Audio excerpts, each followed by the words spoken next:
नमस्कार, स्वागत है आपका हमारी खास पेशकश में। मैं हूं विवेक मित्तल। आज मार्केट की छुट्टी भले ही है, लेकिन स्ट्रेटेजी मार्केट में आज से ही बनानी पड़ती है कि कल मार्केट कैसा रहेगा। अगर हम देखें तो बहुत सारे विदेशी संकेत भी होते हैं, मिले जुले संकेत आज के सत्र में देखने के लिए मिल रहे हैं, लेकिन असली संकेत तो जो कल सुबह होंगे उसी के हिसाब से मार्केट चलेगा। लेकिन अगर देखें तो इस शो में हम क्या कुछ बात करने वाले हैं, तो निफ्टी, बैंक निफ्टी की क्या कुछ चाल रहेगी, साथ ही कौन से खबरों वाले शेयर्स हैं, छोटे शेयरों में कौन से ऐसे शेयर हैं जिनमें कि बड़े उछाल देखने के लिए मिल रहे हैं, और साथ ही मल्टी बैगर स्टॉक्स पर भी बात करेंगे। लेकिन हमारे साथ इन सभी मुद्दों पर बात करने के लिए खास मेहमान जुड़ चुके हैं। हमारे साथ जुड़े हैं शरद के promoter Sharad Mishra sir. Sharad sir, hi, good morning sir. Thank you very much हमसे जुड़ने के लिए और अपना प्रीशियस टाइम देने के लिए। Thank you, Vivek ji. Thanks for inviting me on your show. Pleasure sir. Sir, कल जब मार्केट खुलेगा तो सबसे पहले आज रात से ही लोग यही सोच रहे होंगे, ट्रेडर्स, इन्वेस्टर्स, कि कल मार्केट कैसा खुलेगा। तो निफ्टी, बैंक निफ्टी की रेंज क्या लगती है? आई नो कि सर विदेशी संकेत बहुत बड़ा एक कंट्रीब्यूशन देते हैं। आज के विदेशी संकेत तो मिले जुले हैं, लेकिन एक्चुअल संकेत तो कल के ही होंगे, मॉर्निंग के जब एशियन मार्केट्स खुलेंगे। क्या कुछ लगता है सर निफ्टी, बैंक निफ्टी? देखिए विवेक, अगर आप निफ्टी को देखें तो करीब एक बेस बना हुआ है 23,270 के आसपास। 23,200, 23,300 का अच्छा पुट राइटर का बेस है और अभी भी एग्जॉशन नहीं है कहीं भी किसी भी तरह का। तो अगर आप देखिए तो कोई किसी की पोजीशन बनी हुई है विवेक जी। कल जैसा गिफ्ट निफ्टी दिखा रहा है, कल शायद गैप अप ओपनिंग हमको देखने को मिल सकती है और बेस इसका कहीं ना कहीं बनता है 23,330 के आसपास। तो उसी के आसपास अपना स्टॉप लॉस रखें डेज क्लोजिंग बेसिस पर। और मुझे लगता है 1 से 2 दिन में 23,680, 23,680 तक के टारगेट्स आपको देखने को मिल सकते हैं और पोजिशनली 23,870 तक के टारगेट आपको निफ्टी में देखने को मिल सकते हैं। तो उसी तरह से अगर आप बैंक निफ्टी को देखें तो देखिए कंसोलिडेशन हो रहा है पिछले 5 एक दिन से। अगर आप देखें तो बेस बना हुआ है करीब 49,690 के आसपास, क्योंकि 49,500, 600, 700 पे अच्छा पुट राइटर का बेस बना हुआ है। ऊपर की तरफ देखिए तो 50,000, 50, 200, 300 पर एक कॉल राइटर का बेस बना हुआ है। मुझे लगता है वही इसका पहला टारगेट है। जो लॉन्ग है उनको बने रहना चाहिए। स्टॉप लॉस 49,690 के स्पॉट पर रखें और पहला टारगेट 53,70 का। और मुझे लगता है जो पर्टिकुलर ट्रेंड है विवेक जी, कम से कम जो 4 जून का जो डेज के नेक्स्ट डे का जो डे 4 जून का जो डेज हाई था, वो जोन आपको टच होता हुआ दिखाई देगा 5667। और 57 बहुत अच्छा कॉल राइटर का बेस है पूरे महीने से। जब तक वो नहीं टूटता, ऊपर का लेवल खुलता नहीं है, तो मुझे लगता है 5370 और 5667 1 से 2 दिन में हमें अचीव होता हुआ दिखाई देना चाहिए। बिल्कुल। तो निफ्टी, बैंक निफ्टी पर जो व्यू है सर का, वो थोड़ा पॉजिटिव साइड पर है। सर को लगता है कि मार्केट कल गैप अप ओपनिंग के साथ ही खुलेगा, या अगर खुलता भी है तो एक अच्छा खासा अपसाइड आपको मिल सकता है निफ्टी, बैंक निफ्टी में। तो स्ट्रक्चर मजबूत है निफ्टी, बैंक निफ्टी में। चलिए, ये अच्छी बात है। लेकिन सर कुछ एक शेयर्स हैं जो खबरों वाले शेयर्स हैं, उन पर भी नज़र डाल लेते हैं। पिछले 2 दिन में जिन पर शेयरों पर खबरें आई हैं, खासतौर से पहली खबर जो कि इस समय ट्रेंडिंग है वो है जोमेटो पेटीएम पर, जहां पर कि हम देख रहे हैं कि खबर ये है कि पेटीएम का जो मूवी टिकट कारोबार जोमेटो खरीदेगी।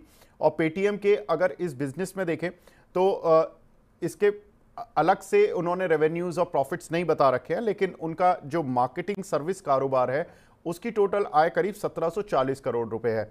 उस पर्टिकुलर बिजनेस सेगमेंट से के जो ड्राइवर हैं वो है मूवी टिकट वाला बिजनेस, साथ ही गिफ्ट वाउचर वाला सेगमेंट।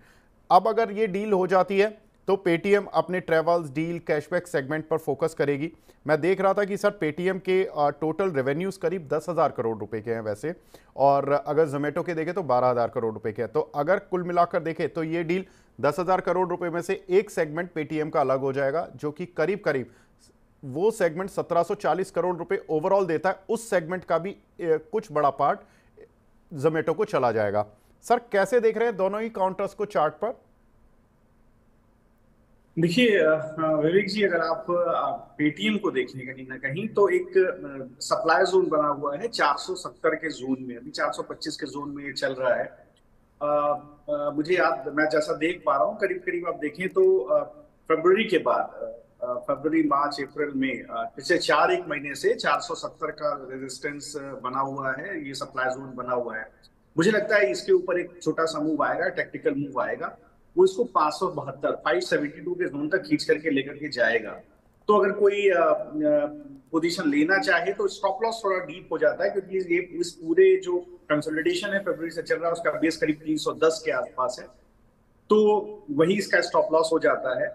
और मुझे लगता है कि 572 के टारगेट के लिए इसको लिया जा सकता है। हाँ, कोई रिस्क ज्यादा ले सकता है तो 380 का भी स्टॉप लॉस लगा सकता है, जो पिछले वीक का लो है। 380 का स्टॉप लॉस लगा के 572 के टारगेट के लिए इसको प्ले किया जा सकता है। आप जोमेटो को देखिए तो बेस काफी नीचे है, करीब 146 के आसपास का बेस है, लेकिन यहाँ पर भी एक ट्रेड बनता है। जो पिछले वीक का लो है 180 के आसपास, उसी को पकड़े सर।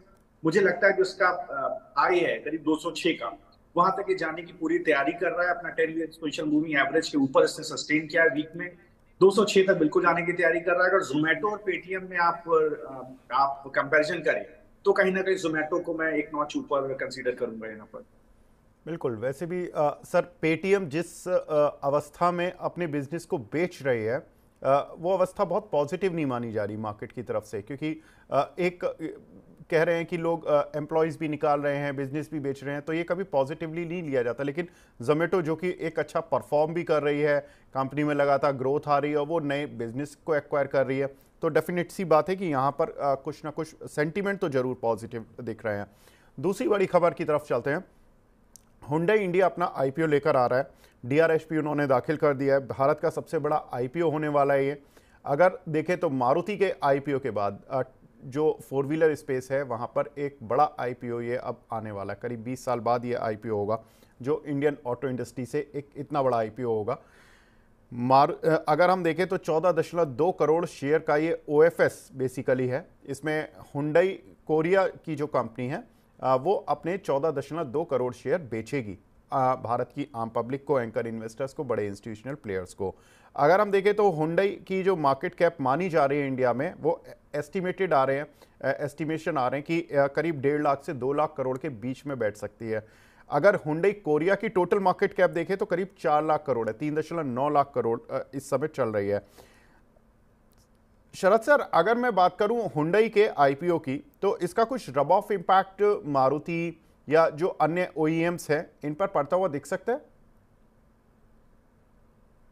देखिए विवेक जी, अगर आप पर्सनल व्हीकल इंडस्ट्री को देखें सच, तो करीब 40 लाख से ज्यादा का सेल क्लॉक हुआ है फाइनेंशियल ईयर 23-24 में। जो इंडस्ट्री डेटा है, जो third largest personal vehicle segment में इंडिया को बनाता है ग्लोबली। अगर आप देखें तो बहुत अच्छा मारुति ने यहाँ पर काफी अच्छा 8.5% का वाई ग्रोथ दिया है एसयूवी सेगमेंट में। और अगर आप देखें तो हैचबैक सेगमेंट में कहीं ना कहीं एक हमें फॉल देखने को मिला है, करीब 27% से के लगभग जो है 40% से हमको एक बार फॉल देखने को मिला है। तो देखिए ओवरऑल मार्केट आप देखें तो पर्सनल व्हीकल का काफी इंप्रूव हुआ है, और मुझे लगता है कि ये रब ऑफ इफेक्ट बिल्कुल मारुति में भी रहेगा और इंडस्ट्री को इसका काफी पुश देखने को मिलेगा। तो ये सारी चीजें देखते हुए मुझे लगता है मारुति के अगर आप प्राइस सेक्शन देखें तो 13,000 के आसपास का इसमें सप्लाई जोन है, लेकिन स्टॉक गिर नहीं रहा है। अगर आप देखें कंटिन्यूसली करीब मार्च के बाद से इसने एक बेस बनाया है 12,400 के आसपास का, और ऊपर की तरफ 13,000 के आसपास इसमें सप्लाई जोन बना हुआ है। विवेक जी, मुझे लगता है इसको टूटना चाहिए, थोड़ा सा समय लग सकता है लेकिन ये टूटेगा। जब कभी ये जोन टूटता है तो ऊपर की तरफ आप 14,000 तक के भाव इसमें देखने को मिल सकते हैं कम से कम। अभी 12,845 का स्पॉट का लेवल है मारुति में, तो बिल्कुल स्टॉक के अंदर बने रहना चाहिए। और यहाँ पर मैं आपके दर्शकों को कहना चाहूंगा कि बाय का लेवल अभी या तो अवॉइड करें तो एक लेवल रखें 12,400 का। वहां अगर आपको कहीं मिलता है 12,080 12,400 के आसपास, वहां इसको खरीदे। थोड़ा सा स्टॉप लॉस डीप आपको मिल जाएगा 11,800 के आसपास, तो आप स्टॉप आउट नहीं लेंगे, पोजीशन आपकी बनी रहेगी, क्योंकि ट्रैक्शन और बड़े चार्ट्स में इसके अंदर बना हुआ है। 14,000 का टारगेट आपको 1 से 2 क्वार्टर में देखने को मिल सकता है, तो डिप्स पर बाय करें, स्टॉप लॉस 11,800 के आसपास रखें और 14,000 टारगेट के लिए 1 से 2 क्वार्टर के लिए होल्ड करें। बिल्कुल, जिस तरह के मार्केट के एस्टिमेशन आ रहे हैं उस हिसाब से लगता है कि जो हुंडई का आईपीओ है वो हो सकता है 1500 से लेकर 2000 की रेंज हो सकती है। और अगर हुंडई का मार्केट शेयर देखें इंडिया में तो करीब 15% है, वहीं मारुति का मार्केट शेयर अराउंड 40% है। तो मारुति लगभग डबल से ज़्यादा मार्केट शेयर कमांड करती है और वही मार्केट कैप के साथ भी होने वाला है। 4 लाख करोड़ की मार्केट कैप मारुति की है और हुंडई की मानी जा रही है एस्टिमेटेड मार्केट कैप जो इंडिया में होगी आफ्टर लिस्टिंग वो 1.5 लाख से 2 लाख करोड़। तो जितना बड़ा प्लेयर उतनी बड़ी मार्केट कैप मार्केट शायद असाइन करेगा, इस तरह की एस्टिमेशन अब आने लगे हैं। सर तीसरी खबर की तरफ बढ़ते हैं। तीसरी खबर है अदानी एंटरप्राइजेस पर, जहां पर कि गौतम अदानी लगातार कंपनी में स्टेक बढ़ा रहे हैं। उन्होंने पहले भी लास्ट ईयर भी कुछ स्टेक लिया था कंपनी में 0.7% के आसपास, लेकिन इस क्वार्टर में स्पेशली अप्रैल जून, अभी ये क्वार्टर ख़त्म नहीं हुआ है, लेकिन इसमें दो रेंज आई हैं डेट की। 10 से 14 मई के बीच में उन्होंने हिस्सा खरीदा 0.42% और साथ ही 21 मई से लेकर 11 जून के बीच में उन्होंने हिस्सा खरीदा 0.92%। यानी कि इस पर्टिकुलर क्वार्टर में उन्होंने करीब 1.34% हिस्सा खरीद लिया अपनी ही कंपनी में। तो ये हिस्सा बढ़ाने की एक प्रक्रिया है। सर कैसे देख रहे हैं Adani enterprises on the chart? Vivek ji, एक सप्लाई जोन है 3350 के आसपास स्टॉक के अंदर, और 2 वीक अगर आप देखें तो 4 जून का वीक और उससे पहले वाले 2 वीक में स्टॉक उस लेवल के ऊपर सस्टेन करने की कोशिश कर रहा था, लेकिन उस लेवल को सस्टेन नहीं कर पाया है। तो थोड़ा सा मुझे लगता है यहाँ पर बाय ऑन डिप्स की स्ट्रेटेजी ज्यादा काम करेगी, क्योंकि बेस बना हुआ है करीब 2600 रुपए से लेकर 2750 रुपए के आसपास। एक अच्छा बुलिश बेस बना हुआ है। तो अगर कोई बहुत एग्रेसिव है, खरीदना चाहे तो थोड़ा गिरावट पर खरीदे, करीब 2740 2880 के आसपास के जोन में खरीदे और 2600 रुपए के आसपास अपना स्टॉप लॉस प्लेस करे। इसके बाद ऊपर की तरफ एक बार मूव देखिए, क्योंकि मुझे लगता है 3350 का जोन टूटना बहुत ही इंपॉर्टेंट है। उस जोन में 3350 3400 के जोन में कहीं ना कहीं कॉल राइटर्स भी बड़े लेवल पर प्लेस्ड हैं, उनकी पोजीशन कटना जरूरी है। तो कूद कर एकदम से नहीं खरीदना है, बैच ऑन नहीं करना है, इसके ऊपर थोड़ा सा अवॉइड कीजिए सर। या तो 3350 के ऊपर सस्टेन करिए तो खरीदिए, या गिरावट पे खरीदिए। गिरावट पे खरीदेंगे तो ज्यादा अच्छा रहेगा। किस तरह का निफ्टी में करेक्शन आता है, स्टॉक में करेक्शन आता है, तो 2740 से 2880 के भाव पर 2 लेवल पर जरूर खरीदे सर। 2600 पर स्टॉप लॉस रखें, स्टॉप आउट नहीं होंगे, भरोसा रखिए। आपको जैसे ही 3350 के ऊपर चलेगा, इस 4000 का प्रीवियस भाव आपको टच करता हुआ दिखाई देगा। 3550 के ऊपर चलेगा तो 4000 जाएगा। लेकिन एक बड़ा इंटरेस्टिंग ऑब्जर्वेशन में देख रहा था, इन्होंने 10 मई से 14 मई के बीच में जब खरीदे थे, उस समय भी ये काउंटर रीसेंट जो प्राइस चल रहा था उसके लो पर चल रहा था।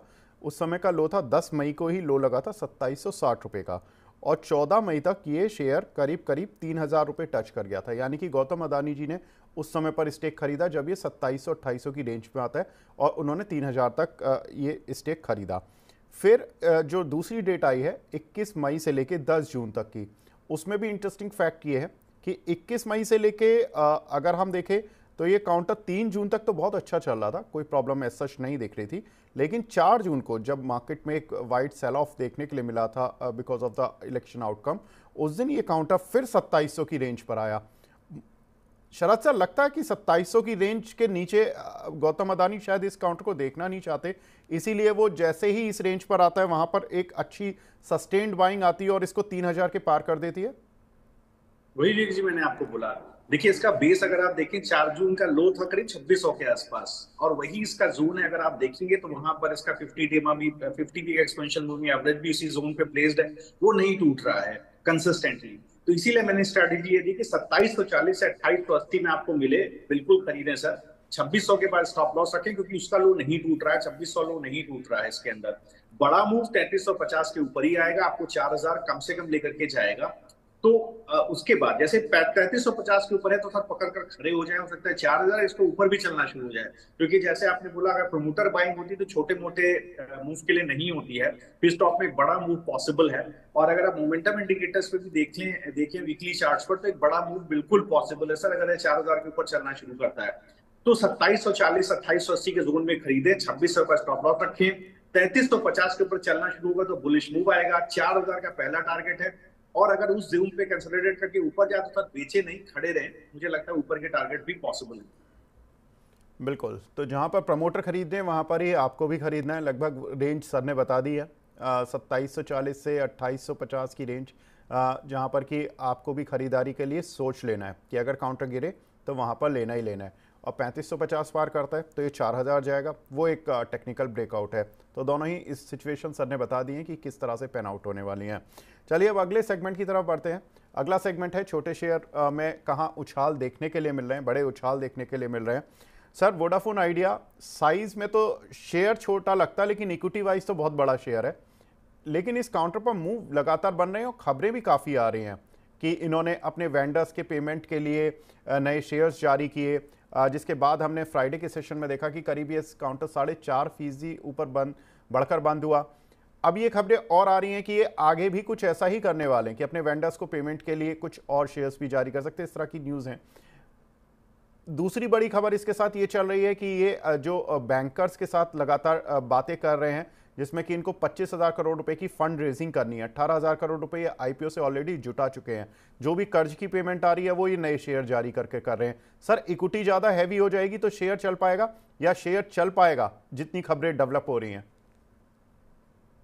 जी विवेक जी, देखिए अगर आप थ्योरेटिकली जाएं तो कहीं ना कहीं आपकी बात में दम है कि देखिए, अगर आप देखें तो आपको ऑपरेटिंग एक्सपेंसेस के लिए फंडिंग चाहिए होता है, लिवरेजिंग आपको कंट्रोल करना होगा, और आपको कहीं ना कहीं प्राइसेस जरूर जो है आपकी सर्विसेज के बढ़ने चाहिए अगर आपको मार्जिन्स को दोबारा रिवाइव करना है और आपको लिवरेजिंग को कंट्रोल रखना है। नाउ ये तो फंडामेंटल्स हैं, बट अगर आप प्राइसेस को देखें तो prices behave discount every news और the future cash flows as well, और future projections of the financial reporting as well. So now अगर आप आइडिया को देखें तो जो 11 रुपए 80 पैसे पे विवेक जी मूव शुरू हुआ है वो खत्म होता है 22 रुपए 50 पैसे पर। और पहले भी शायद मुझे मौका मिला आपसे इंटरेक्शन का, तो मैंने इसका टारगेट 22 रुपए 50 पैसे आपसे शेयर किया हुआ था। शायद वो 13 साढ़े 13 रुपए के आसपास का स्टॉक ट्रेड कर रहा था उसी जोन में। तो बिल्कुल आप सर। देखिए 11 रुपए 80 पैसा विवेक जी बेस है। ये बिल्कुल ये स्टॉक 22 रुपए 50 पैसे की तरफ जा रहा है विवेक जी। अगर आप देखें तो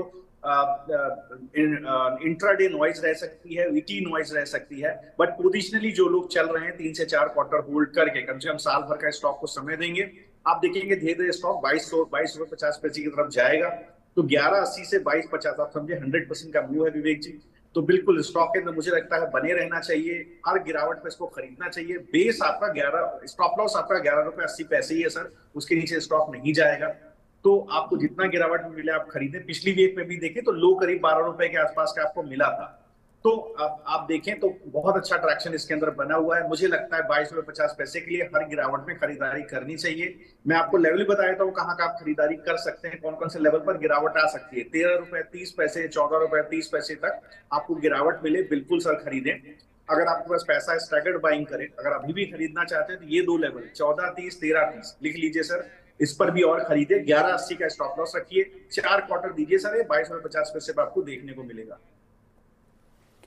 बिल्कुल। तो वोडाफोन आइडिया पर सर ने बता दी प्राइस रेंज किस तरह से आपको ट्रेड करना है। सर बुलिश हैं, मुझे याद है सर ने बताया था 22 से 23 रुपए के बीच के लक्ष्य, और उस तरफ ये बढ़ता हुआ। वैसे भी इंटरेस्टिंग फैक्ट यही है कि जो शेयर 3 जून के लेवल को पार कर चुका है, एक्चुअल में बाइंग उसी में स्ट्रेंथ भी देखने के लिए मिल रही है। एक यूट्यूब कॉलर का भी सवाल हमें मिला है, दीपेश जिंदल जी का। येस बैंक के शेयर हैं सर इनके पास, सर क्या पैटर्न बन रहा है? इस काउंटर पर भी मैं कुछ देख रहा था कि मूव तो अच्छे आ रहे हैं। इनके पास 8,000 शेयर है 26 रुपए 25 पैसे के भाव के। क्या लगता है सर?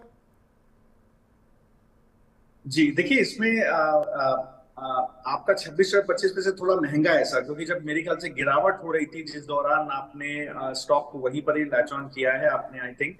और अगर आप देखिए सर, बेस थोड़ा डीप हो जाता है, स्टॉक का बेस है करीब 20 रुपए के आसपास। तो आपको क्या करना होगा सर, थोड़ा इंतजार करना पड़ेगा और हर गिरावट पर आपको ऐड करना पड़ेगा।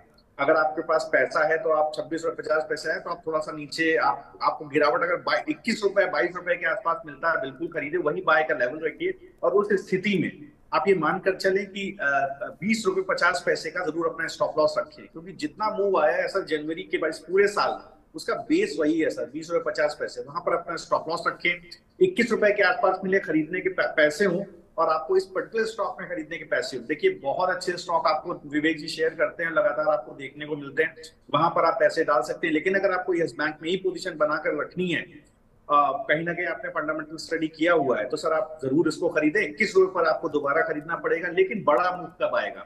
जो आप देखें तो करीब 12 अगस्त के बाद 25 रुपए के पास एक सप्लाई जोन बना है सर, जब तक उसको नहीं काटेगा बड़ा मूव नहीं आएगा। थोड़ा इंतजार आपको करना पड़ सकता है, क्योंकि स्टॉक में उस तरह का ट्रैक्शन नहीं बन रहा है। तो मैं इसको बहुत 5 में से 2 नंबर दूंगा सर पोजीशन बनाने के लिए। लेकिन अगर आपके पास है तो आप 21 रुपए पर एवरेज करें और 20 रुपए 50 पैसे पर स्टॉप लॉस रखें और होल्ड करें। बिल्कुल। इसमें कुछ समय पहले यानी करीब 1 महीने पहले खबरें भी आई थी कि एसबीआई अपना स्टेक सेल कर सकता है, और जो बैंक में look to sell Yes Bank share worth ₹5 to 7,000 crore through the block deal. Let's see sir कि क्या ये ब्लॉक डील हो पाती है। ये कि महज एक खबर थी और एक न्यूज़ थी जिसका इम्पैक्ट उस समय तो शेयर पर पड़ा था, आज से करीब 1 महीने पहले। लेकिन अब अगर ये न्यूज़ मैटेरियलाइज होती है तो क्या कुछ इम्पैक्ट होगा, क्योंकि बड़ा इम्पैक्ट होगा इस काउंटर पर, और उस समय बात भी करेंगे हम लोग। सर नेक्स्ट काउंटर की तरफ बढ़ते हैं। नेक्स्ट काउंटर है मोरपैन लैब, छोटे शेयरों में। ये भी शेयर सर 3 जून के लेवल से काफ़ी ऊपर आ चुका है, और 4 जून को जहाँ तक गिरा था ये 42-43 रुपये तक की रेंज तक, वहाँ से तो काफ़ी ऊपर चल चुका है। लगातार इसमें अच्छी बाइंग मोमेंटम बना हुआ है। कैसे देखना है सर ऑन चार्ट्स? देखिए विवेक जी, अगर आप चार्टिकली देखिए मोरपन लैब्स को तो एक अच्छा ट्रैक्शन इसके अंदर बना, बहुत अच्छा चार्ट है। इसको मैं काफी इस तरह के चार्ट को काफी मैं फेवर करता हूँ। अगर आप देखें तो जितना मूव इसके बाद फरवरी के बाद, फरवरी मार्च अप्रैल में 4 महीने में जितना गिरावट स्टॉक के अंदर आई 53 रुपए से लेकर के करीब नीचे की तरफ 40 रुपए तक, उसको इसने 2 एक वीक में कंसोलिडेट करके ब्रेकआउट देने की कोशिश की है। पूरा वीक अगर आप देखें तो एक काइंड ऑफ एक बहुत अच्छा कैंडल है। तो यहाँ पर अगर आप देखें 56 रुपए का भाव है। मुझे लगता है ये ब्रेकआउट रेंज बिल्कुल बन रहा है इसके अंदर बिल्कुल एंट्री करनी चाहिए। और बेस थोड़ा डीप हो जाता है क्योंकि वीकली मूव बहुत बड़ा है, 47 रुपए के आसपास का बेस हो जाता है। आप देखिए एंट्री कैसे करेंगे आप। एंट्री सर आप देखिए इस तरह के स्टॉक आप छोड़ भी नहीं सकते, तो क्योंकि बहुत वेल पॉइज्ड है आगे के मूव के लिए, तो आप इमीडिएटली कल भी खरीदें, थोड़ा पैसा बचाएं। इस स्टॉक को आप जितना पैसा एलोकेट करें उसमें से अगर मान लीजिए 10 रुपए आपने एलोकेट किया, 5 कल इन्वेस्ट करें। अगर 5 आपको 50 रुपए के आसपास मिलता है तो वहां इन्वेस्ट करें। स्टॉप लॉस अपना 47 रुपए रखिए, क्योंकि मूव छोड़ना नहीं है। हमेशा कहा जाता है टेक्निकल लैंग्वेज में कि trend is your friend. So trend positive है सर। मुझे लगता है ये करीब करीब 72 रुपए की तरफ विवेक जी जा रहा है, जो इसका मुझे दिखता है जहां तक ऑल टाइम हाई है, तो उस जोन की तरफ जाने की कोशिश कर रहा है। मुझे लगता है बिल्कुल इसके अंदर बने रहना चाहिए। अभी खरीदिए, इसका 50 रुपए खरीदिए, 47 रुपए स्टॉप लॉस रखिए सर, 72 रुपए का टारगेट लिए। 2 क्वार्टर का कम से कम इसको समय दीजिए सर, होल्ड कीजिए। तो इसको होल्ड करने की राय है। 72 और करीब करीब 100 रुपये तक की मूव इस काउंटर पर देखने के लिए मिल सकते हैं। सर ने स्टॉप लॉस बता दिया है, 47 की रेंज का रहेगा। चलिए, एक हमारे साथ कॉलर भी जुड़ चुके हैं, उनसे भी बात कर लेते हैं। नमस्कार सर, हामिर अली जी हैं। सर नमस्कार। सर पूछिए अपना सवाल प्लीज़। हाँ जी नमस्कार सर, विवेक जी और जो मैंने एंकर का नाम बताया। तो सर मेरा सवाल ये है, एनएचपीसी पे मैंने 443 शेयर दिए हुए हैं 113 रुपए के रेट पे। तो उसमें मुझे जानना है कि मैं इसे अभी होल्ड करूँ या कितना होल्ड करूँ, क्योंकि अभी तो इसमें रेट एक ही इस पे स्टेबल है, 102 101 के आसपास की। उसके ऊपर तो फिर ये जंप ही नहीं कर रहा है। और मुझे एक चीज ये भी जाननी है कि अभी मेरे पास 20,000 रुपए हैं, तो उसको मैं कहाँ इन्वेस्ट करूँ इस शेयर में। बिल्कुल।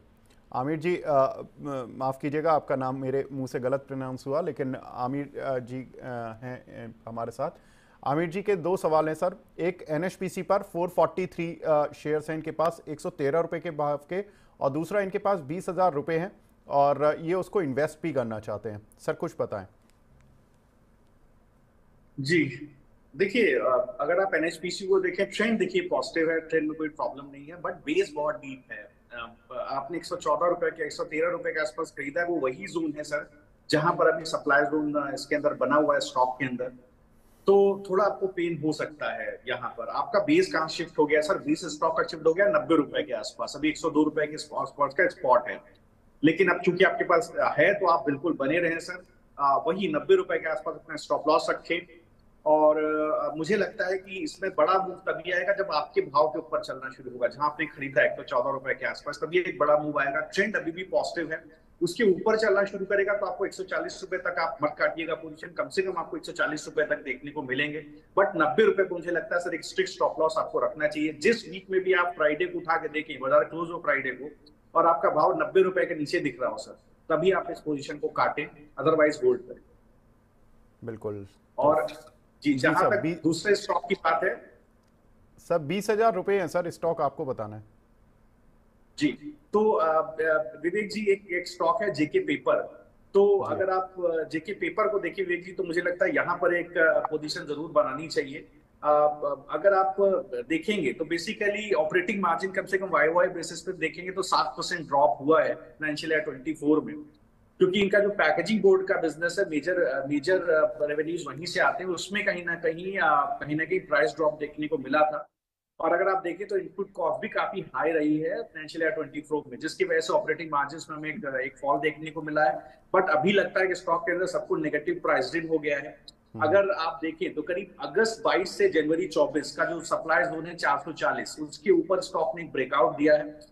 मुझे लगता है कि आपके पास अगर 20,000 रुपए है और आप पोजीशन लेना चाहते हैं सर, तो बिल्कुल इसमें एक पोजीशन आप बना सकते हैं। थोड़ा स्टॉक चल गया है, स्टैगर्ड वे में एंट्री करें सर। 490 का भाव है, आप 490 पे थोड़ा डालें, थोड़ा पैसा बचा ले 450 पे, अगर गिरावट मिलती है आपको देखिए बहुत अच्छा मूव। मुझे लगता है आप 9 से 12 महीना इसमें देंगे, एक साल देंगे सर, तो करीब 780 रुपए तक के भाव इसमें आपको देखने को मिलेंगे, जो एक डिसेंट 60% तक का अपसाइड है सर। तो इस स्टॉक को आप जरूर नजर में रख सकते हैं। बिल्कुल। तो आमिर जी, आपको दोनों सवालों के उत्तर मिल गए हैं। 20,000 रुपये का क्या करना है आपको, और दूसरा जो आपके पास शेयर है उसका क्या करना है। उम्मीद करते हैं ये सलाह आपके काम आएगी।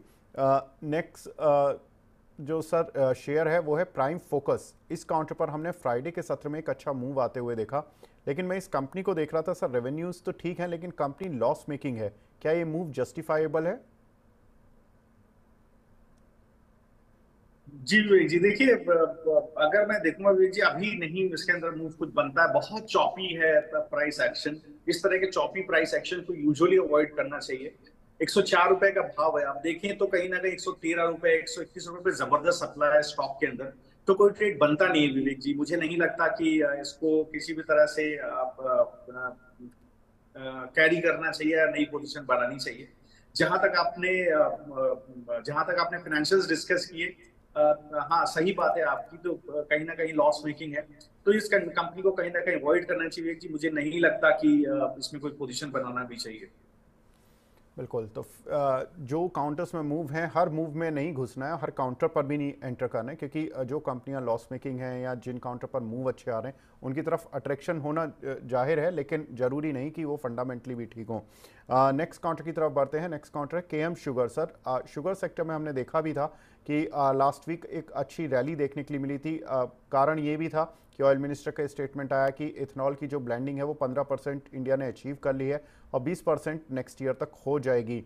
तो सारी ही शुगर कंपनियां चूंकि इथेनॉल की प्राइसिंग को लेकर काफ़ी सेंसिटिव रहती हैं, क्योंकि उनका जो इथेनॉल से जो पैसा आ रहा है, जो उनके मार्जिन आ रहे हैं वो ज़्यादा हैं एज़ कम्पेयर टू शुगर। तो इथेनॉल पर कुछ भी पॉजिटिव स्टेटमेंट आना ही उनके लिए बड़ा पॉजिटिव हो जाता है। केएम शुगर में भी मूव था सर, छोटा शेयर है, 8% का मूव 48 रुपये पर आ गया है। अब क्या करें? विवेक जी, मुझे याद पड़ता है शायद पहले कभी हम लोग ने शुगर सेक्टर को डिस्कस किया है, बिल्कुल तो सर। इस स्टॉक का जिक्र कहीं ना कहीं हुआ था। देखिए 43 रुपए के आसपास इसका मुझे ऑल टाइम हाई दिखता है विवेक जी, अप्रैल 22 में, जिसका इसने ब्रेकआउट देने की कोशिश की है और दिया है कन्विंसिंगली। अगर आप देखें तो बहुत अच्छा प्राइस एक्शन करीब अप्रैल के बाद बनना शुरू हुआ। और मैं आपको विवेक जी बहुत धन्यवाद देना चाहूंगा और दर्शकों को बोलना चाहूंगा, देखिए विवेक जी कितने अच्छे सेक्टर्स डिस्कस करते हैं, और बहुत सही समय विवेक जी आपने ये शुगर सेक्टर डिस्कस किया था। उसमें देखिए बलराम रुचि नगर किस तरह का ट्रैक्शन देखने को मिला है। केएम शुगर में की बहुत अच्छा मूव बना है, मुझे लगता है बिल्कुल एक बड़े मूव की तैयारी कर रहा है। पिछले अगर आप देखें तो अप्रैल के बाद 3 एक महीने में बहुत बड़ा वॉल्यूम प्राइस वॉल्यूम एक्शन देखने को मिला है। ब्रेकआउट है जी, ये करीब करीब इस ट्रेंड को अगर मैं एक्सट्रापोलेट करूं तो करीब लेकर के जाता है 70 रुपए के भाव तक, करीब 1 से 1.5 साल सर होल्ड करें। एक बड़ा प्राइस मूव इसमें बिल्कुल एंटिसिपेटेड है। मुझे लगता है 70 रुपए के प्राइस मूव इसमें देखने को मिल सकते हैं। 50 रुपए का भाव है सर, तो आप माने कि एक डिसेंट मूव इसके अंदर पॉसिबल है। कहाँ खरीदना चाहिए, देखिए चूंकि ब्रेकआउट है तो आप छोड़ नहीं सकते हैं, लेकिन स्टैगर्ड वे में एंट्री करें, तुरंत पूरा पैसा नहीं डाले। अगर आपने 10 रुपए स्टॉक के लिए मान लीजिए एलोकेट किया है तो कुछ अभी खरीदें, कुछ बचा कर रखें सब 40 रुपए के भाव के लिए। अगर गिरावट आती तो 40 रुपए खरीदें, स्टॉप लॉस रखें 35 रुपए के आसपास और बने रहें।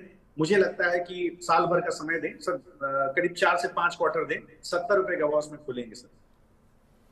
बिल्कुल। तो केएम शुगर यहाँ पर पॉजिटिव मोमेंटम बनता हुआ इस काउंटर पर भी आपको बाय कर कर चल सकते हैं, लेकिन सर ने स्टॉप लॉसेस बता दिए, किन लेवल्स पर आपको खरीदारी करनी है वो भी बता दिए हैं। सर लास्ट काउंटर इसी सीरीज़ में हम बात कर रहे हैं वो है IFCI। इस काउंटर को लेने की वजह ये है कि इस काउंटर के फंडामेंटल पर बात जब होती है तो बहुत ज़्यादा पॉजिटिविटी नहीं आती है, लेकिन काउंटर चल रहा है सर। और अगर मैं इसका हाईज देख रहा हूँ तो 8 फरवरी को इसने 71 रुपये 80 पैसे बनाया था, और 8 फरवरी को ज़्यादातर जितने भी सरकारी शेयर थे उन्होंने अपने हाईज बनाए थे। क्या ये उन हाईज को तोड़ पाएगा सर? जी विवेक जी, देखिए अगर आप जहां तक मैं देख पा रहा हूँ, करीब देखिए मार्च 22 में अगर आप देखें, मार्च 22 से पहले 2 साल देखें तो कहीं ना कहीं नेगेटिव, कहीं ना कहीं लॉस मेकिंग रही है कंपनी। लेकिन उसके बाद देखिए 48% 65% तक के ऑपरेटिंग मार्जिन क्लॉक हुए हैं, और शायद वही चीज प्राइस में कहीं ना कहीं डिस्काउंट हो रही है। मुझे लगता है जी बिल्कुल इसके अंदर बने रहना चाहिए। 94 रुपए 94 रुपीज के भाव एक जीबी इसमें पेंडिंग है। जो मूव शुरू हुआ है आपका 35 रुपए के आसपास, वो खत्म होता है 95 रुपए पर। सप्लाई जोन 71 रुपए पर बना हुआ है, अभी 64-65 रुपीज का भाव है। अगर कोई है तो सर बिल्कुल बना रहे, मुझे लगता है कहीं कोई दिक्कत नहीं है। एक बड़े प्राइस मूव इसके अंदर आ सकते हैं सर। थोड़ा स्टैगर्ड वे में, हमेशा मैं स्टैगर्ड वे देखिए आज आपके शो में विवेक जी बोल रहा हूँ। रीजन बिंग निफ्टी एक ऐसे जोन में है जहां पर एक हो सकता है प्रॉफिट बुकिंग देखने को मिले। तो अगर आप पूरा पैसा अभी डाल देंगे पर्टिकुलर स्टॉक में, जो भी आपने उसके लिए उस स्टॉक के लिए पैसा एलोकेट किया है, हो सकता है आप स्टॉप आउट हो जाए सर। तो ऐसा ना करें, थोड़ा पैसा डालें। अगर थोड़े ही पैसे में स्टॉक चल जाए, आपका दोबारा दूसरा लेवल ट्रिगर ना हो, बिल्कुल परेशान मत होइए, उतना ही पैसा डाल के छोड़ दे सर, आपको तब भी एक अच्छा प्राइस देखने को मिल जाएगा। मुझे लगता है 58 रुपए के आसपास सर आप रखें, और 58 रुपए के आसपास इसको खरीदे सर। 94 रुपए के अभी खरीदे, 53 रुपए के आसपास थोड़ा और खरीदे, 49 रुपए पर स्टॉप लॉस रखें, और 94 रुपए के टारगेट के लिए बिल्कुल बने रहे। जी, यही चीज़ लोग सुनना भी चाहते हैं सर कि खरीदना कहाँ है, क्योंकि शेयर जब चल चुका होता है तो हिम्मत तो हो नहीं रही होती है, और जब वो नीचे आ रहा होता है तब भी हिम्मत नहीं हो रही होती है, क्योंकि तब ये लगता है कुछ ना कुछ नेगेटिव चल तो नहीं रहा, ज़्यादा नेगेटिव तो नहीं है और ज़्यादा नीचे तो नहीं आ जाएगा, ये डर उनको लग रहा होता है। और आप जिस तरह से लेवल बताते हैं ये बहुत इंपॉर्टेंट होते हैं कि आपको 58 पर लेना है, 53 पर लेना है, एंड देन टारगेट आपको 90 की रेंज में लेकर जाना है। सर मैं इसका ऑल टाइम हाई भी देख रहा था, इसका 121 के आसपास था जो कि 2007 में लगा था, और उसके बाद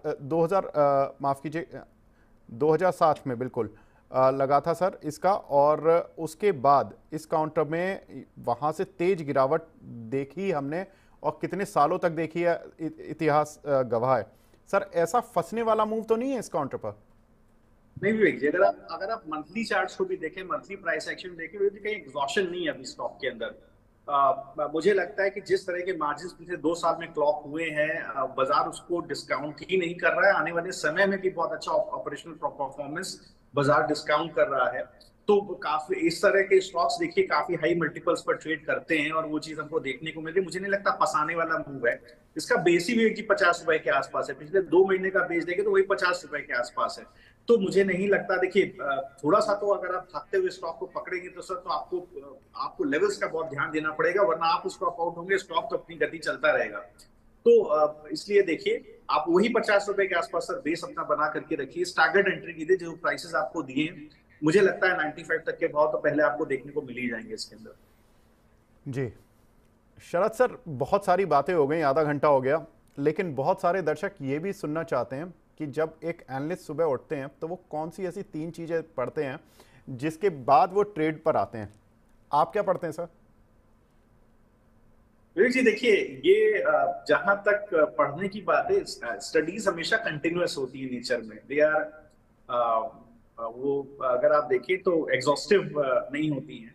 मींस एक कंटिन्यूअस स्टडी करनी पड़ती है। उससे क्या होता है, कई चीजें आपको आपका जो ऑब्लिवियन है उसमें सेट हो जाती है। जो आपको, जैसे आप मोटरसाइकिल चलाते हैं, कार चलाते हैं, तो आपको चलाने की जरूरत नहीं पड़ती है, आपका कहीं ना कहीं ऑब्लिवियन से, बैक ऑफ द माइंड से आप उस गाड़ी को ड्राइव कर रहे होते हैं। उसी तरह से जब बाजार में जिस तरह के एनालिस्ट हम लोग काम करते हैं, और सारे एनालिस्ट हम हमारे ऐसे काम कर रहे हैं, एक कंटिन्यूस स्टडी करते हैं मार्केट की। बेसिकली इंडेक्स पे पकड़ होना बहुत जरूरी है विवेक जी, पता ये समझना बहुत जरूरी है इंडेक्स का मूव क्या होने वाला है। क्योंकि इंडेक्स अगर नहीं पता चलेगा विवेक जी, तो आपकी पोजीशन स्टॉप आउट हो जाएंगी। आप अच्छे स्टॉक में भी जाएंगे, लेकिन आप स्टॉप आउट हो जाएंगे, स्टॉक अपनी गति पकड़ के चलता रहेगा, क्योंकि कहीं ना कहीं आपको एंट्री लेनी है।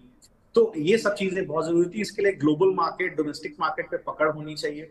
दूसरी चीज है ये देखना पड़ता है किन किन स्टॉक्स में प्राइस एक्शन बन रहा है, किन स्टॉक्स में प्राइसेस के ब्रेकआउट्स हैं, ब्रेकडाउन्स हैं, यहाँ पर कंसोलिडेशंस हैं, ये बहुत इंपॉर्टेंट है। तो ये सारी चीजें थोड़ा सा ध्यान रखनी पड़ती है। इसके बाद उन स्टॉक्स को स्टडी करना पड़ता है, उनके फंडामेंटल स्टडी करने पड़ते हैं, तब आप उसके अंदर एक एंट्री डिसाइड कर पाते हैं। और फिर वो जो यूनिवर्स आप बनाते हैं, जो बेसिकली सैम्पलिंग आप करते हैं, उस सैम्पलिंग में से बेस्ट आपको निकालने पड़ते हैं कि कौन से पर्टिकुलर स्टॉक्स हैं, कंपनीज हैं जहां पर ट्रेंड बन रहे हैं, जहां पर एंट्रीज ली जा सकती है, तब जाकर के कहीं ना कहीं एक इन्वेस्टमेंट यूनिवर्स बनता है। बिल्कुल। तो शरद सर ने एक मूल मंत्र बता दिए कि किस तरह से आपको स्टॉक पिकिंग करनी पड़ती है। तो जर्नी थोड़ी लंबी है, इंडेक्स पढ़ना पड़ेगा, ग्लोबल संकेत पढ़ने पड़ेंगे। सर लोग जनरली एक ही पहली चीज़ पर ही अटक जाते हैं, फिर दूसरी चीज़ तक तो आना बहुत मुश्किल है।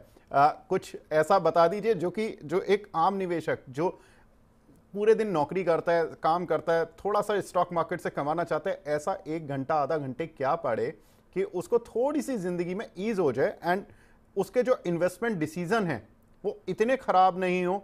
अच्छे हो गए तो डेफिनेट सी बात है, प्रॉफिट आ जाएगा, वो खुश हो जाएंगे, लेकिन खराब नहीं हो उसके लिए बता दीजिए कि कुछ वो ऐसा क्या पढ़े। कोई बुक पढ़नी है, कोई इंटरनेट पर डेटा पढ़ना, क्योंकि इतने सारे डेटा हैं कि लोग कंफ्यूज हो जाते हैं। विवेक जी, मुझे लगता है सबसे पहली शुरुआत होती है न्यूज़पेपर पढ़ने से। देखिए, बहुत अच्छा डेटा हमारे पास ऑलरेडी अवेलेबल रहता है। जिस तरह के हम लोग हैं, lot of data is flowing across. So अगर आप बेसिक न्यूज़पेपर भी पढ़ रहे हैं और आप सिर्फ ये पढ़ पा रहे हैं कि 17-18 प्राइम सेक्टर्स हैं, तो क्या चल रहा है सेक्टर्स में, किस तरह का कंपनीज हैं, क्या उस पर्टिकुलर सेक्टर में क्या चल रहा है और ओवरऑल इकोनॉमी में क्या चल रहा है, ये दो चीजें भी आप थोड़ा भी पढ़ लेंगे सर, तो आपको एक बेसिक आइडिया हो जाएगा कि इकोनॉमी का असर, अगर टॉप डाउन अप्रोच आप देखें तो इकोनॉमी का असर किन सेक्टर्स पर पड़ रहा है। फिर उसमें से आपकी अगर पोजीशंस हैं तो आपको थोड़ा एक आइडिया हो जाएगा कि कहां पर दिक्कतें हैं, किन सेक्टर्स में दिक्कतें हैं, किन सेक्टर्स में आगे जाने वाली कंडीशंस अच्छी हैं। तब मेरे ख्याल से अच्छा इन्वेस्टमेंट डिसीजन ले पाएंगे। तो बेसिक शुरुआत होती है सुबह चाय के साथ, एक कोई अच्छा बिजनेस न्यूज़पेपर लेके पढ़ लें सर, एक ग्लांस कर लें और रोज करें, एज ए प्रैक्टिस आधा घंटा करें। तो कई चीजें बहुत जरूरी है विवेक जी। प्रैक्टिस देखिए, एक दिन में आप सब कुछ नहीं कर सकते, आपको कम से कम कहा जाता है 21 दिन किसी काम को आप करेंगे तो आपको प्रैक्टिस हो जाएगी। तो कुछ चीजें आपको आत्मसात करनी होती है, अपने अंदर इम्बाइब करनी होती है। वो सबसे पहली चीज है बेसिक डेटा पढ़ना सर। देखिए, लाइफ बहुत सिंपल है, बहुत बड़ा एनालिसिस की जरूरत नहीं है। आप अगर बेसिक भी न्यूज़पेपर पढ़ते रहेंगे सर, तो कोई भी एक पेपर उठा ले सर अच्छा बिजनेस का, तो आपको 90% चीजें इकोनॉमिक्स के बारे में और सेक्टर्स के बारे में पता चल जाएंगी। इतना जानना मेरे ख्याल से बेसिक इन्वेस्टमेंट डिसीजन पे विवेक जी बहुत है। बाकी एंट्री एग्जिट देखिए, आप जैसे अच्छे लोग हैं वो बताते ही रहते हैं विवेक जी, तो उसमें एंट्री एग्जिट तो क्लाइंट्स को मिल ही जाते हैं। बिल्कुल। तो शरद सर ने एक मूल मंत्र बताया कि सबसे पहले जो लोग नौकरी करते हैं, बिजनेस करते हैं, न्यूज़पेपर पढ़ने की आदत डालें। 21 दिन तो कम से कम लगातार पढ़ें, तो फिर आदत बनेगी। उसके बाद आपको जितने लंबे समय तक इन्वेस्टमेंट करना है उतने समय तक तो आपको न्यूज़पेपर पढ़ना पड़ेगा। ये पहली रिक्वायरमेंट है स्टॉक मार्केट में घुसने की। शरद सर, ये तो बहुत अच्छा ज्ञान हो गया, लेकिन सर जो असली ज्ञान है वो होता है मल्टी बैगर आइडिया। वो क्या है आपके, आप प्लीज हमें बताएं। जी जी, तो देखिए दो स्टॉक्स मेरी नजर में है। पहला तो है कैम्प्लास्ट। अगर कैम्प्लास्ट सनमार को आप देखें विवेक जी, तो ये एक ऐसा स्टॉक है जिसको मैं स्टडी कर रहा था। तो देखिए यहाँ पर क्या है, खराब रिजल्ट्स रहे हैं। करीब फाइनेंशियल ईयर 24 का अगर आप देखें तो मार्जिन कॉन्ट्रैक्शन को 8% देखने को मिला, क्योंकि कहीं ना कहीं इंपोर्ट आपको देखने को मिला। यूरोपियन यूनियन, चाइना, मलेशिया से आपको जो है सस्पेंशन पीवीसी, पेस्ट पीवीसी का इंपोर्ट देखने को मिला, जिसकी वजह से प्राइसेस भी ड्रॉप हुए। 19 से 22% प्राइसेस ड्रॉप हुए। और अब जैसा मैनेजमेंट का मानना है, financial year 20 last quarter of financial year 24 में प्राइस रिवाइवल देखने को मिल रहा है। बिसाइड्स मैनेजमेंट का ये भी मानना है कि एक रियल एस्टेट और इंफ्रास्ट्रक्चर सेक्टर से suspension PVC, fast paste PVC की अच्छी डिमांड है। और हो सकता है आने वाले समय में गवर्नमेंट की तरफ से एंटी डंपिंग ड्यूटी को भी लगाते हुए सेक्टर में देखा जाए। ये सारी चीजें स्टॉक में देखिए डिस्काउंट हो रही है 500 रुपए के आसपास। अगर आप देखिए विवेक जी, जून 2022 के बाद इसमें एक प्रेशर बना था, जिस लेवल को स्टॉक ने तोड़ दिया है। आप देखिए अभी इसका भाव 621 है और बहुत अच्छे स्टॉक 530 के आसपास कंसोलिडेट हुआ। इसके बाद इसने मूव लिया है। मुझे लगता है विवेक जी बिल्कुल इसके अंदर पोजीशन बनाई जानी चाहिए। अभी भी ले सकते हैं, थोड़ा 530 के आसपास ले सकते हैं गिरावट पर। मुझे लगता है कम से कम 810 के भाव विवेक जी पहले इसमें खुलते हुए दिखाई देंगे। और मुझे जिस तरह का मूव दिख रहा है, कंसोलिडेशन ब्रेकआउट है विवेक जी, कम से कम अगर आप पोजिशनली होल्ड कर जाए 2 साल तक, तो विवेक जी मुझे लगता है कि ये 1200 रुपए तक के भाव भी इसमें खुल सकते हैं, बट पहला टारगेट मैं 800 रुपए देना चाहूंगा। बिल्कुल इसके अंदर वो बनता हुआ दिखाई देगा। दूसरा स्टॉक देखिए जेके पेपर, मैंने अभी कुछ देर पहले भी शेयर किया था। अगर आप जेके पेपर को देखिए जी, फिर वही स्थिति थी कि कहीं ना कहीं ऑपरेटिंग मार्जिन्स में एक हमें कॉन्ट्रैक्शन 7% का देखने को मिला था वाई बेसिस पर, क्योंकि जो पैकेजिंग बोर्ड का बिजनेस है इस कंपनी का, वो इसका मेजर रेवेन्यू ड्राइवर है। इस सेगमेंट में अगर आप देखें कहीं ना कहीं इनपुट कॉस्ट हाई रही है और प्राइसेस भी कहीं ना कहीं कॉन्ट्रैक्टेड रहे हैं, तो इस वजह से ऑपरेटिंग मार्जिन उनको कॉन्ट्रैक्शन देखने को मिला। मुझे लगता है कि सारे नेगेटिव अब इसमें प्राइस इन हो गए विवेक जी। जो इसका अगस्त 22 से जनवरी 24 का सप्लाई जोन था 440, उसको जो है मुझे लगता है ये प्राइस तोड़ चुका है, प्राइस वॉल्यूम ब्रेकआउट आ चुका है। इसका टारगेट अगर 9 से 12 महीने इन्वेस्टर्स रखते हुए तो मुझे लगता है 785 785 तक के इसमें पहले टारगेट देखने को मिल सकते हैं। करीब 60% का अपसाइड है। होल्डिंग पीरियड करीब 9 से 12 महीने इसके अंदर ये रहने वाला है। बिल्कुल, तो 6 महीने वाली होल्डिंग भी बता दी सर ने और 1 साल वाली 9 से 12 महीने की होल्डिंग के लिए भी बता दी, और रिटर्न अपसाइड करीब 40 से 50% दोनों ही शेयर्स में आपको मिल जाएंगे। शरद सर कुछ डिस्क्लेमर देना चाहते हैं सभी काउंटर पर जिन पर चर्चा हुई है? जी विवेक जी, देखिए जो अगर आप देखेंगे तो इन्हीं दोनों स्टॉक्स के अंदर हमने क्लाइंट्स को राय दी हुई है। कैम्प्लास सनमार्क कल 530 रुपए पर हमने बाय का जोन दिया हुआ है, और उसी के साथ ही जेके पेपर में भी हमने कहीं ना कहीं 740 770 के जोन में बाय दिया हुआ है। जी शरद सर, बहुत बहुत शुक्रिया सर हमसे जुड़ने के लिए और अपना प्रीशियस टाइम देने के लिए। Thank you, Vivek ji. Thanks for inviting me on the show. It's always a pleasure to interact with you and discuss this stocks. Our pleasure, sir, always. तो ये थे शरद सर जिन्होंने की बताया कि किस तरह से आपको मार्केट के लिए कल की तैयारी करनी है, कौन से स्टॉक्स पर आपको दाव लगाना चाहिए, खबरों वाले शेयरों पर क्या करना चाहिए, कौन से छोटे शेयर हैं जिन पर की उछाल की अभी भी संभावनाएं बनी हुई हैं, कौन से ऐसे छोटे शेयर हैं जिनसे कि आप दूर रहें। लेकिन सवाल बहुत हैं, दर्शकों के सवाल बहुत आते हैं और हमारा एक खास कार्यक्रम भी होता है हेलो मनी 9, जिस पर कि हम जुड़ते हैं और बताते हैं कि किस तरह से आपको अपनी स्ट्रेटजी बनानी चाहिए। आज छुट्टी के दिन बनाइए मनी 9 के साथ अपना पोर्टफोलियो। आज दोपहर 1 बजे हमारे साथ जुड़ेंगे खास मेहमान डॉक्टर रवि सिंह से पूछिए अपने सवाल, और हमारे एंकर होंगे मिस्टर विपुल सिंह जो कि आपकी स्ट्रेटजी बनाने में मदद करवाएंगे। तो फिलहाल इस कार्यक्रम को यहीं पर विराम देने का समय आ गया। नमस्कार।